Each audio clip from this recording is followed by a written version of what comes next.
देखिए, खेती के बहुत सारे मसाइल, चूंकि मैं किसान नहीं हूँ, मैं बनारस का रहने वाला हूँ, हमारे यहाँ खेती नहीं होती, खेती के बहुत सारे मसाइल से मैं नवाकिफ भी हूँ। अब मैं सुनता हूँ और पढ़ा भी है, जानता भी हूँ कि खेती में हमारे यहाँ बटाई पर भी खेती लोग देते हैं और अधिया पे देते हैं, तो उसमें तो बहुत सारी शक्लें ऐसी भी हैं जो नाजायज है।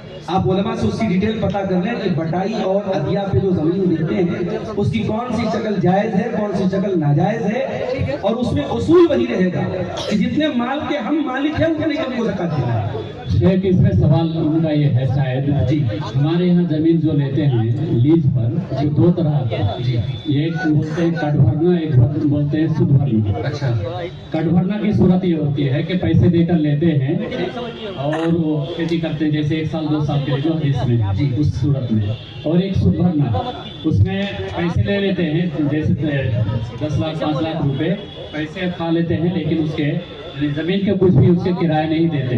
ये सूरत है, उसको ये सवाल शायद है। देखिए, अगर कोई किसी खेत का या जमीन का या घर का एक मुश्त वो एक रकम ले लेता है, 10 लाख रुपया मैंने ले लिया और जमीन मैंने आपको दे दी, खेत मैंने आपको दे दिया, अब आप उससे फायदा उठा रहे हैं और आप मकान में रह रहे हैं, खेती कर रहे हैं, खेती से आप फायदा उठा रहे हैं। उसके बाद साल भर के बाद 2 साल के बाद आप मेरे पास आए, मैंने आपको रकम वापस कर दी, आपने मुझे खेत वापस कर दिया।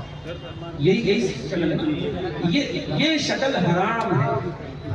ये शक्ल क्यों हराम है समझ लीजिए उसकी बात। शरीयत ये कहती है कि आप किसी को भी अगर पैसा उधार देते हैं तो उधार पैसे पर आप कोई प्रॉफिट नहीं कमा सकते। अब ये बहुत बड़ा उसूल है शरीयत का कि आप किसी को भी कर्जा अगर देते हैं, आप कर्जे पर प्रॉफिट नहीं कमा सकते, किसी भी तरीके का प्रॉफिट। मिसाल के तौर पे मैंने आपको ये मोबाइल दिया और आपसे मैंने 1 लाख रुपया कर्जा ले लिया, तो ये मोबाइल मैंने आपके पास गिरवी रखा है, ये बतौर गारंटी मैंने रखा है। आप इस मोबाइल को चला नहीं सकते, अगर आप चलाएंगे सूद होगा।